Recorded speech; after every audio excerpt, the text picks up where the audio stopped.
అదే RTV app వార్తల్ని క్షణాల్లో చదివే అవకాశం ఉంటుంది. ఒక న్యూస్ పేపర్, ఒక టెలివిజన్ ఛానల్ మీ చేతుల్లో ఎప్పుడూ ఉంటాయి.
ఏదైతే నిన్న గోశాల నిర్వాహకుడు రక్షకుడు సోనూ సింగ్ పై ఏదైతే ఒక ఇబ్రహీం అనే వ్యక్తి కాల్పులడం జరిగింది, మరి హిందువుల మీద గోరక్షకుల మీద ఎన్నో దాడులు జరుగుతూ ఉన్నాయి.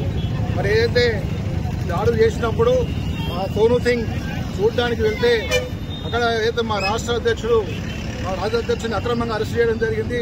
మరి హిందువులపై దాడి జరిగినప్పుడు పరామర్శించుకునే అధికారం కూడా మాకు లేదా? ఇది మరి ఏంది? ఇది అసలు ఏం నడుస్తున్నది ఇక్కడ? హిందూ దేశమా పాకిస్తానా? మరి ముస్లింలకు ఎందుకు సపోర్ట్ చేస్తూ ఉన్నారు మీరు? మేము అడుగుతా ఉన్నాం. అదేవిధంగా మొన్నటికి మొన్న ఒక పోలీస్ అధికారిపై, కానిస్టేబుల్పై నిజామాబాద్లో హత్య చేయడం జరిగింది.